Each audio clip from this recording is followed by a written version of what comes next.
नमस्कार। आज हम आपको रायपुर के इतिहास के बारे में बताते हैं कि राजा रामचंद्र ने रायपुर शहर का निर्माण किया था। ऐतिहासिक और पुरातात्विक दृष्टि से रायपुर जिले में महत्वपूर्ण है। यह जिला एक बार दक्षिणी कौशल का हिस्सा था और इसे मौर्य साम्राज्य के तहत माना जाता था। छत्तीसगढ़ के पारंपरिक किलों को लंबे समय तक नियंत्रित करने के लिए रायपुर शहर हैहाया किंसू की राजधानी थी। 9वीं सदी के बाद से रायपुर शहर का अस्तित्व रहा।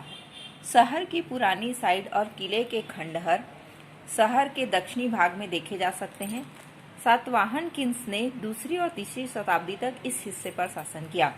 चौथी शताब्दी में राजा समुद्रगुप्त ने इस क्षेत्र पर कब्जा कर लिया था और 5वीं-6वीं सेंचुरी ईसी तक अपने प्रभुत्व की स्थापना की थी। जब यह हिस्सा सरबपुरी किंग्स के शासन के अधीन आया था, 5वीं शताब्दी में कुछ अवधि के लिए नाला राजाओं ने इस क्षेत्र का वर्चस्व किया। बाद में सोमनवानी राजाओं ने इस क्षेत्र पर कब्जा कर लिया और सिरपुर के साथ उनकी राजधानी शहर के रूप में शासन किया। महाशिवगुप्त बलराजुन ईशु वंश के सबसे शक्तिशाली सम्राट थे। उनकी मां सोमवंश के हर्षगुप्ता की विधवा रानी वासटा ने लक्ष्मण के प्रसिद्ध ईट मंदिर का निर्माण किया।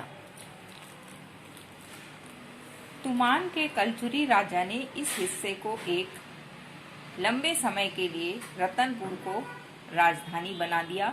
रतनपुर जिम और खल्लारी के पुराने शिलालेख कलचुरी राजाओं के शासनकाल का उल्लेख करते हैं। यह माना जाता है कि इस वंश के राजा रामचंद्र ने रायपुर शहर का निर्माण किया और बाद में इसे अपने राज्य की राजधानी बना दिया।